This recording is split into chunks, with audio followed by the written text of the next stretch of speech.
कंठी धरिला कृष्णमणी अवघा जनी प्रकाश काला वाटू एकमेका वैष्णवनिका सुभ्रम वाकुलिया ब्रह्मादिका उत्तम लोका दाखवू तुका म्हणे भूमंडळी आम्ही बळी वीर गाढे काला वाटू एकमेका वैष्णवनिका सभ्रम विठ्ठल विठ्ठल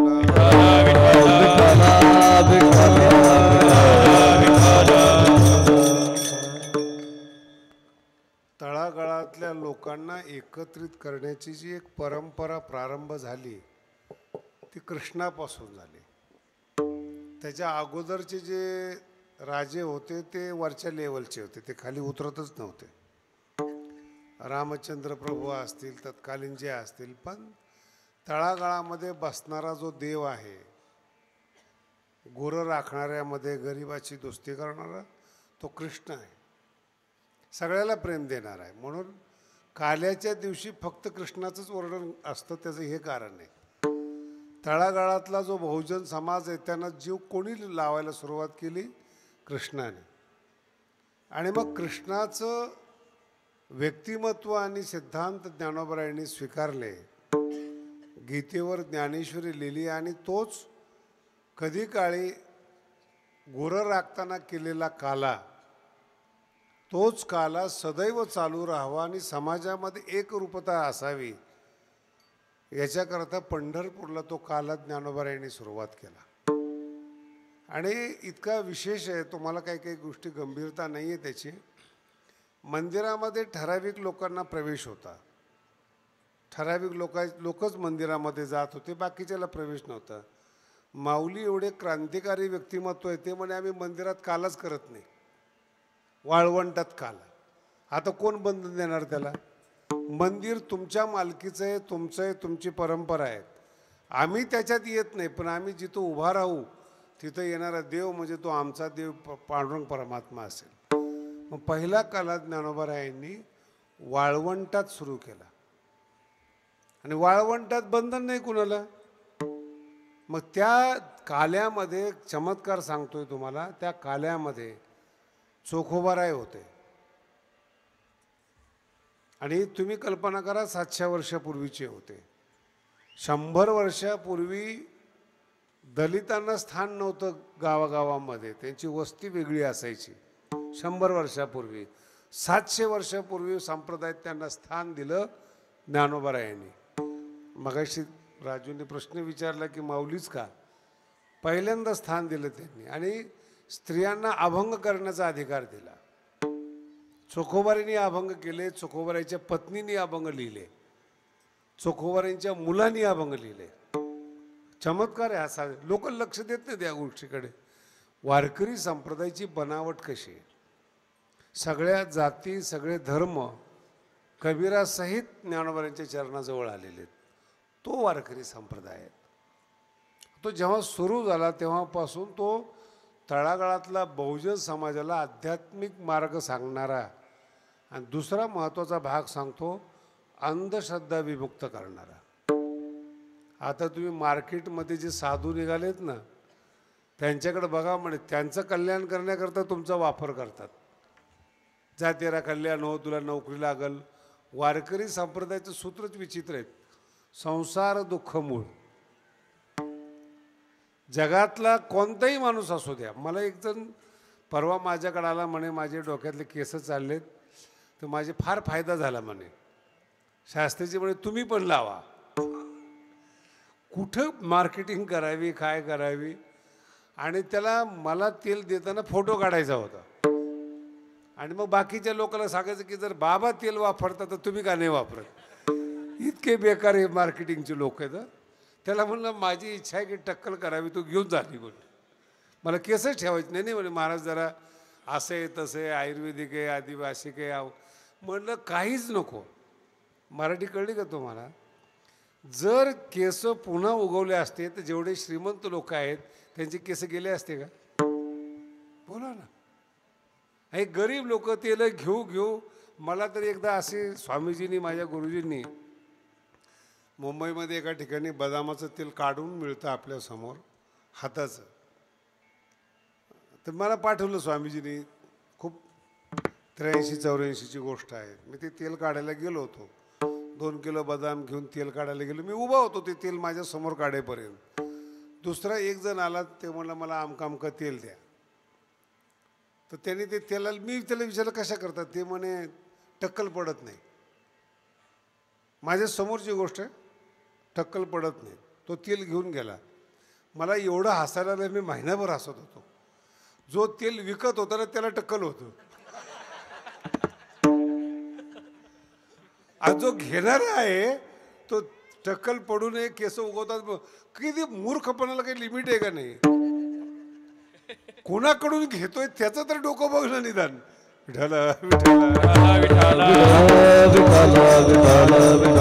ज्या साधूने कोणाचंच कल्याण केलेलं नाही, ज्या साधूने कोणाच काहीच केलेलं नाही, तो त्याचं तुम्ही ऐकावं. मला तर कधी कधी भारतावर एवढं विशेष वाटतंय, गाडीचं दर्शन घेण्याकरता 50 लोक मेले. उत्तर प्रदेशमधली घटना आहे. इतकं म्हणजे याचा विरोधक आहे. का इतके लोक अध्यात्माच्या मागे लागलेत? याचं कारण संसार हा दुःखरूप आहे. ते जर महाराष्ट्रात असते तर कोणी पाया पडलं नसतं त्यांच्या. महाराष्ट्रातला कीर्तनकार रोज, आता आपल्या इथं 7 दिवस सप्ताह झाला, कोणत्या कीर्तनकारांनी एवढ्या दिवसामध्ये तुम्हाला ताईत इगले का? हे बांधा तुमचं कल्याण होईल, गंडे ताईत, हेच सांगणार संसार दुःख मूळ. त्याच्यामुळे सांप्रदायिक लोक येत नाहीत, अंधश्रद्धाळू येत नाही, काय येत नाही. अंजन टाकले डोळ्यामध्ये. ज्या संसाराचा उगमच दुःखातून आहे, त्याला कारल्याला कडू किती करणार तुम्ही, गोड किती करणार? त्याला किती गुळ टाका ना. कधी कधी इतकं गुळ टाकतात की कारलं याचा सुद्धा विश्वास बसत नाही. गुळाची भाजी केली तर बरी वाटते.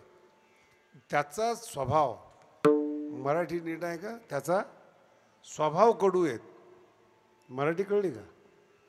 गावामध्ये ज्याचा स्वभाव कडू आहे त्याच्यावर औषध नाही आहे काही सांगा त्याला आनंदच होत नाही. अशी काही माणसं तुम्ही गावामध्ये बघितली असतील. काही सांगा तुम्ही त्याला बातमी, त्यांचा चेहरा कायम धाव्याचा असतो. त्याचा स्वभाव म्हणतात. आणि गरीब माणसं पहा, एकत्रित राहतात, एकत्रित खातात. 1-2 एकर जरी असली तरी पती पत्नी एकत्रित राहतात, विकासाचा प्रयत्न करतात आणि अपेक्षाही करत नाहीत. हा स्वभाव म्हणतात. तसं मूळ संसाराचा स्वभाव दुःखरूप आहे, दुरुस्त करता येत नाही. जर झाला असता तर तुकोबारायांनी केला नसता का? बोला ना. 4000 अभंग लिहिले, त्यांचा संसार सुखाचा झाला नाही, मग त्यांच्या अभंगावर कीर्तन करून तुमचा संसार सुखाचा होईल काय? ऐकून तर सोडूनच द्या. त्याचा स्वभाव बदलता येत नाही. तुम्हाला अंधार आवडत नाही, मान्य आहे, पण 12 तास अंधार असावा हे भगवंताचं मत आहे. त्याला आपण रात्र म्हणतो. दिवस पाहिजे तुम्हाला, दिवस 12 तासाचा आहे. आता चोराला विचारा, चोर म्हणतो दिवसच नकोय, कार्यक्रम चुकतो आमचा. अंधार आवडतो त्याला, तरी दिवस होणार. आणि ज्याला दिवस आवडतो त्याला सुद्धा अंधार होणार. हे चक्र आहेत. हे ज्ञानाने समजतं, ज्ञानाने दुःख समाप्त होतं. विठ्ठल विठ्ठल.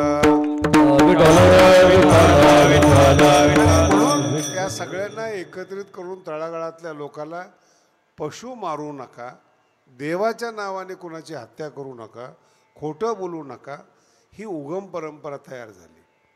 ज्ञानोबांचा वसा भगवान बाबांनी घेतला. जो काला पंढरपूरमध्ये वाळवंटात होत होता, तो भगवान बाबांनी त्यांच्या टांग्यामध्ये बसून गावोगावी केला. त्याच्यामध्ये हे गावं आहेत, निकळ जाकोला असेल, भरडखेडा असेल. आता तुम्ही मगाशी मला प्रश्न विचारायला पाहिजे होतं की महाराज तुम्ही 21 वर्षात आलेच नाहीत, नाही तर आम्ही दिले असते. कुणाला सुचलंच नाही भरायला. नाही बोला ना बिंदास. असं गादी आहे पा. 2 गोष्टी पुन्हा इथून पुढं सांगून ठेवतो. भगवान बाबांची गादी आहे. बसणारा माणूस जो आमच्यासारखा आहे तो प्रतिनिधी आहे. भगवान बाबांच्या नखाची कोणालाही बरोबरी होणार नाही, हे लक्षात ठेवा.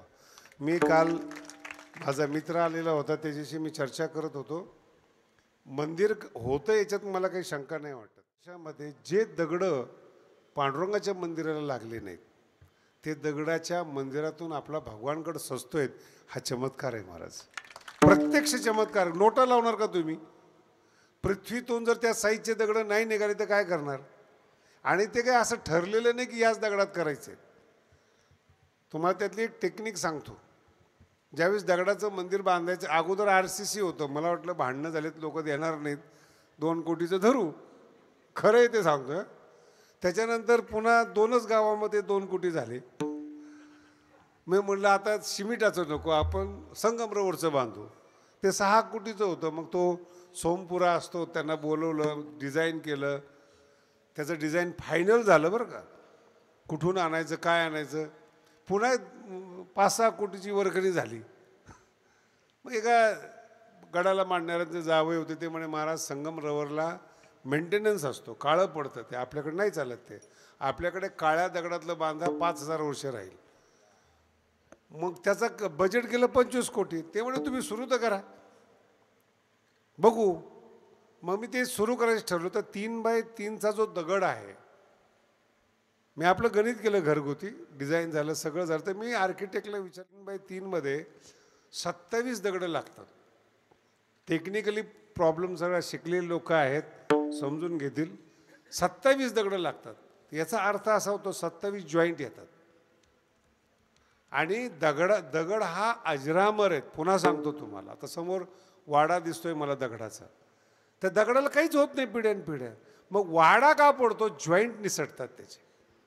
माती चुना निसटतो, दगडं तसेच काढून दुसरं घर बनवता येतं त्या दगडामध्ये. मग परिणाम होतो जॉईंटमध्ये. मी म्हटलं 3x3च्या दगडात जर 27 दगडं बसले तर असं 250-300 दगडाची लाईन येणार आहे. त्याच्यात किती जॉईंट येतील, त्याचं आयुष्य किती राहील? मग मी इंजिनियरना म्हटलं बाबा 3x3चा एकच दगड बसवला तर? ते म्हणजे सगळ्यात उत्तम. जितके जॉईंट कमी तितकं आयुष्य वाढतं. म्हटलं ठीक आहे, पण मिळतील का तुम्हाला? ते म्हणजे आमच्यावर सोडा. मग मी महाराष्ट्राचा शोध घेतला आणि तेलंगणाच्या बाँड्रीवर, देगलूर आणि तेलंगणाच्या बाँड्रीवर नांदेड जिल्ह्यात, तिथे एक 25-30 एकर 100-200 एकरचा एक प्लॉट आहे. तिथे हे दगडं निघतात. आणि ते पण कसे दगडं निघतात? ज्याच्या त्याच्या नशिबाने. काय जमिनीतलं जे पाणी आहे ते कोणी सांगत नाहीत. आणि दगडं जे तुमचे वावर आहेत ना, अशातून काढलेले आहेत बरं का. तिथं काही डोंगर नाही का, की डोंगरातली जी खाण आहे ती कच्ची असते. ब्लास्ट केल्यानंतर दगडातली ताकद निघून जाते. हे ठोकळे निघतात जमिनीतून. आता ते खालून ठोकळे किती निघायचे काय आपल्या हातात आहे का ते? मग मी तिथे, आणि योगायोग त्या देगलूरला गडाचा DYSP होता. मला त्या भागातली माहिती नव्हती. मग त्याला विचारलं कुठले तुम्ही? आमच्या गावाचे. आणि आमचा नियम आहे बरं का हे, जरी भरडखेडा अकोला हे जे गावं असले जरी मी आलो नाही तर तुमच्यावर प्रचंड विश्वास आहे. कारण की भगवान बाबांनी काही नावं लिहिलेली आहेत. समाजाचे म्हणून बोलत नाही मी, मगाशी तुम्हाला बोलताना सांगितलं की ती लोक गडाला पहिल्यापासून मदत करणारी आहेत. तुम्हाला आश्चर्य वाटेल, बीडकडे भगवान बाबांना नारायणगड सोडायला लावला आणि तुमच्या सगळ्या लोकांनी भगवानगड उभा केला. हा इतिहास पहिल्यापासून मला माहिती आहे. मग तुम्ही का नाही आले? तिकडंच पोट भरत होतं. मगाशी जे तुम्हाला बोललो ना, तिकडंच पोट भरत होतं. आणि माझा नियम आहे, जितकं लागेल तेवढेच गावं करतो, दुसरे मध्ये आधी गावं करत नाहीत. आणि म्हणून आतापर्यंत जो तुमच्या प्रयत्नातून तयार झालेला गड आहे. मग भगवान आम्हाला ते, आमच्याकडे एक शब्द येतो गंगथडी. गंगेच्या अलीकडचा जो भाग आहे ना, हा भगवानगड. औरंगाबादची जागा असो नाही तर आजचा भगवानगड असो, हे केवळ गंगथडीपासून सुरू झालेले आहेत. मग नालेवाडीची जी वर्गणी झाली ती गंगथडीची वर्गणी 1 कोटी झालेली आहे आमच्या भागाकडे. त्यांचे घरं मोजा तुम्ही. गंगथडीतला आणि आमचा फरक सांगतोय. तर आमच्याकडे 600 उमऱ्याचं गाव असतं, त्याची 1 कोटी वर्गणी होते. उमरा किती आहे? 600. आणि नालेवाडीच्या उमरा 130 आणि 1,40,00,000 आहे. म्हणजे भगवानगड जो तयार झाला, खोतकर साहेबांचा ना आमचा विषय झाला. ज्यावेळेस गड डेव्हलप नव्हता तेव्हा ते खोतकर साहेब आले होते तिथं गडावर. त्यांच्या आई वडिलापासून गडाची परंपरा आहे बरं का भगवानगडाची, हे लक्षात ठेवा. म्हणजे ते निवडणूक आहे म्हणून आले तर असलं काही डोक्यात घेऊ नका. आणि तुमचा हा हे गाव मतदारसंघात पण नाही आहे. विठ्ठला विठ्ठला विठ्ठला विठ्ठला विठ्ठला. बुलढाणा, जालना, औरंगाबाद हे भगवान बाबांचे गाव आहेत. तळागाळातल्या बहुजन समाजाला मार्ग दाखवलेली गाव आहेत.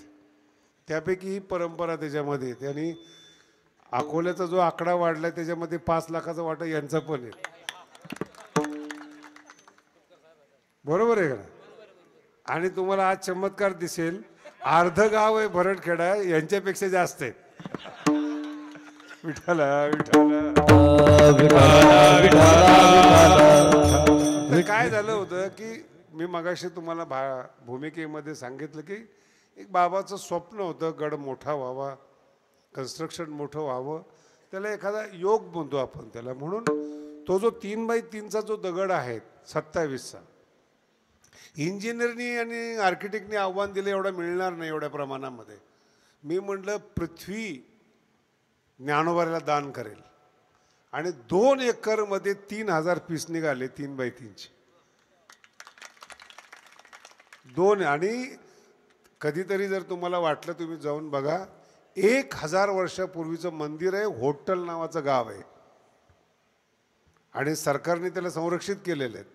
1000 वर्षापूर्वीचं गाव खलास झालेलं होतं मंदिर, ते पुन्हा उत्खनन करून बारलं, जशाच तसे दगड तो अजून. आणि तो दगड आपण ज्ञानेश्वर महाराजांसाठी आणला. 2 एकरमध्ये 3000 पीस मिळाले. हा चमत्कार आहे. पैसा लागत नाही तिथं. म्हणजे पांडुरंगाला साक्षात जो दगड मिळाला नाही, माऊलीला मंदिरामध्ये जो दगड मिळाला नाही, तो माऊलीसाठी पृथ्वीने दान केलं आणि त्या दगडाचं आपल्या गडावर मंदिर तुमच्या लोकांच्या माध्यमातून होते. हा चमत्कार आहे. आणि सगळा दगड जेव्हा पाहिला आमच्या आर्किटेक्टनी, इंजिनियरनी, तो ये म्हणले कसं काय? म्हणजे महाराज चमत्कार आहे, आम्ही इथपर्यंत काम करतो. 100 कोटीचे काम आहेत. महेश वर्मा म्हणून नाव सांगतोय त्यांचं, IITचे PhD आहेत आणि केवळ काळ्या दगडाचे स्पेशलिस्ट आहेत. औरंगाबादला त्यांनी फक्त विटा आणि चुन्यामध्ये घर बांधलेले आहेत. फक्त 2च गोष्टी, विटा आणि चुना. पूर्ण बंगला बांधलेला आहे. आणि चुन्यावर एवढा विश्वास आहे. आपला जो चुना आहे तो हायड्रोलिक आहे. 150 वर्षे क्युरिंग आहे त्याची, हायड्रोलिकचे. हायड्रोलिक म्हणजे पाण्याचा दोस्त असणारा. आणि खाण्याचा चुना वेगळा आहे. आणि त्या चुनामध्ये आधुनिक फायबर टाकून इतका मजबूत केला आहे, 5000 वर्ष म्हणतोय आपण. आणि खोतकर साहेबांसाठी सांगतो, जो आर्किटेक्ट आहेत महेश वर्मा, त्याच्या वडिलांनी पैठणचं धरण बांधलेलं आहे. म्हणजे आपल्याला माणसं डोंगरात कशी मिळाली काम करण्यासाठी. आणि जो कलमदानी आहेत ते महाराष्ट्रामध्ये जेवढे मोठे मंदिर आहेत त्याचे ते आर्किटेक्ट आहेत, म्हणजे मुख्यमंत्र्यासहित. आणि मला ते एक किस्सा सांगावासा वाटतो जो अजून आपला झाला नाही. मुख्यमंत्र्याच्या गावी 150 कोटी मंजूर केले महादेवाच्या मंदिरासाठी. 150 कोटी पैसे ट्रान्सफर झाले. प्लॅन तयार केला. प्लॅन तयार करणारे आपले होते आर्किटेक्ट कलमदानी. पण प्रत्यक्षात जेव्हा तिथे गेले आखणी आखायला, एक साधा पोलीस आला वन विभागाचा आणि हाकलून दिलं त्यांना. साधा. ते म्हणे आम्ही मुख्यमंत्र्याचं गाव आहे हे. ते म्हणे इथून बाहेर निघा नाही तर तुम्हाला आत टाकेल. साधा पोलीसवाला. 150 कोटी असताना, मुख्यमंत्री असताना वन विभागात काम करता येत, इतकं सरकार अवघड असते. विठ्ठला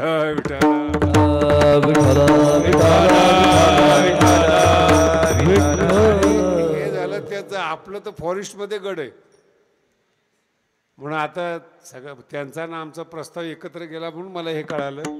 मग त्यांनी अल्टरनेट लँडचा प्रस्ताव केला ना आपला तर चालूच आहे प्रस्ताव. म्हणून एक श्रद्धेचा विषय आहे. आणि एक महत्त्वाचा विषय हा आहे की येणं जाणं. मगाशी राजेंद्र बोलला, राजू, की 4था महाराज बसवला आहे. खरं कारण तेच आहेत. आपल्यासमोर तुम्ही असा मी असा, तुमच्यासमोर तुमच्या मुलाने जर कारभार सांभाळला तो सगळ्यात जास्त आनंद होतो. तो तसं माझ्यासमोर जर एखादा विद्यार्थी तयार झाला आणि त्यांनी जर गड माझ्या पद्धतीने टेक्निकने सांभाळला तो भगवान बाबाला जास्त आनंद होईल महाराज. का की ती परंपरा विकासाची टिकली पाहिजे. आणि म्हणून एवढं नाही तर काही त्रास नाही, काही नाही. गड सोडायला कोण मोकळं असतं. पण जिथे ज्ञान आहे तिथेच त्याग असतो. त्याला आता प्रोबेशन पिरियड चालू आहे, तर 26ला आपण त्याला विधिपूर्वक गादीवर बसवणार आहेत आणि माझ्या देखत तो काम करत गेला पाहिजे. नेमला आहे तो, चौथा महाराज नेमला आहे महाराज. त्याला नेमून 2 वर्ष झालेत, फक्त जाहीर आत्ता केला आहे. विठ्ठला विठ्ठला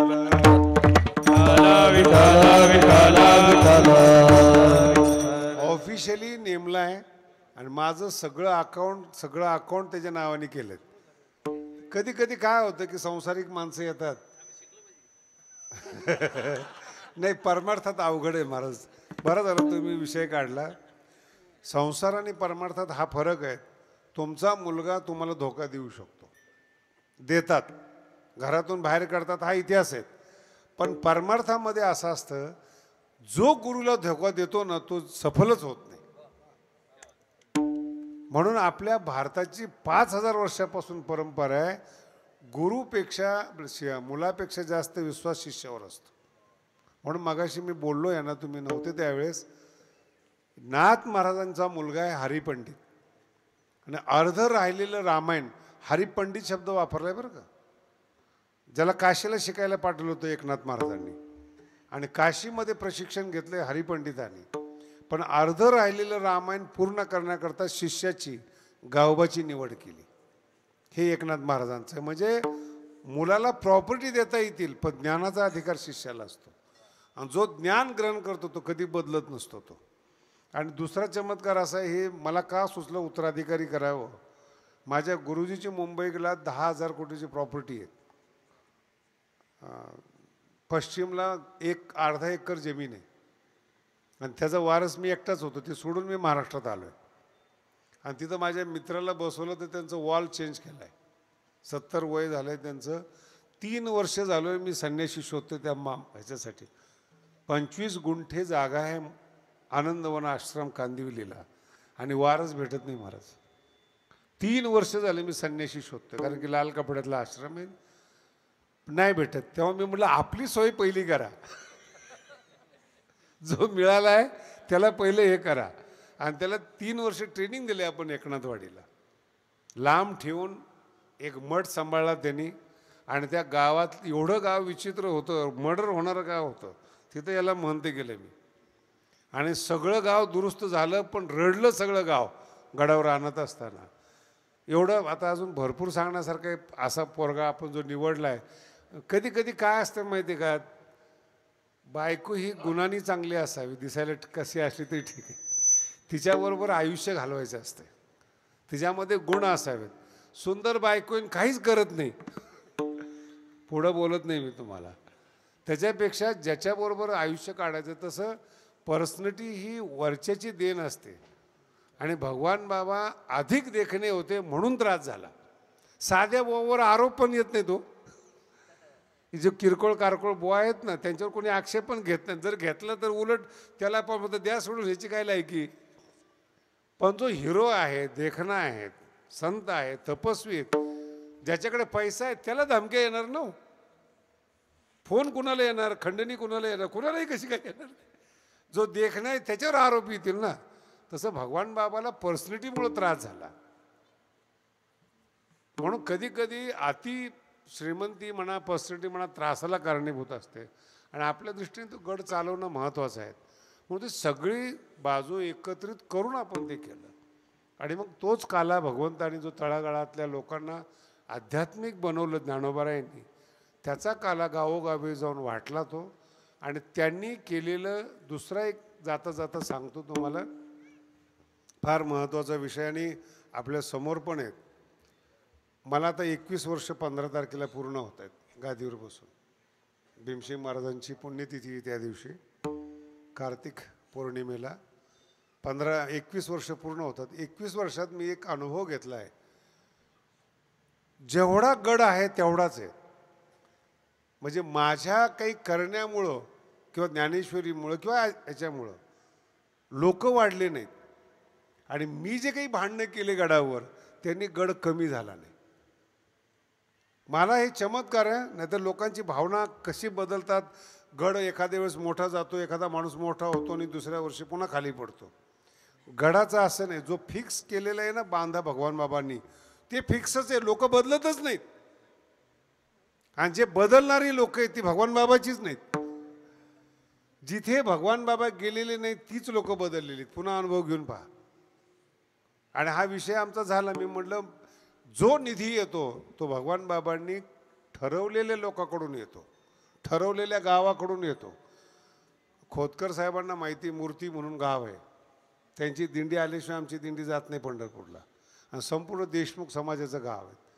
भगवान बाबांचे 4 नारळी सप्ते केले त्या गावाने.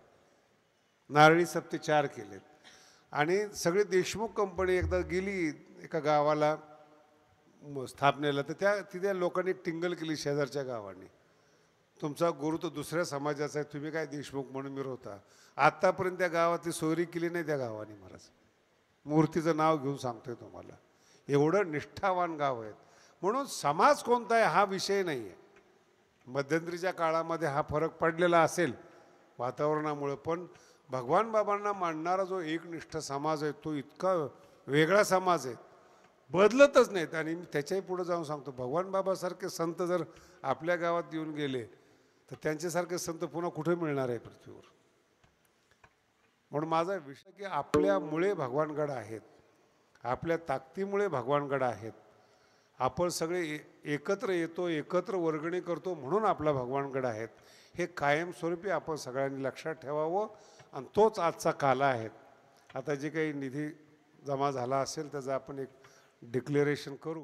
अवघाजनी प्रकाश काला वाटो एकामेका वैष्णविका संभ्रम वाहुलिया ब्रह्मादिका उत्तम लोकाचा प्रभू काला वाटो एकामेका वैष्णविका संभ्रम तुका म्हणे भूमंडळी अग्नी बळी विरगाडी काला वाटो एकामेका वैष्णविका संभ्रम ओरी रे कुरे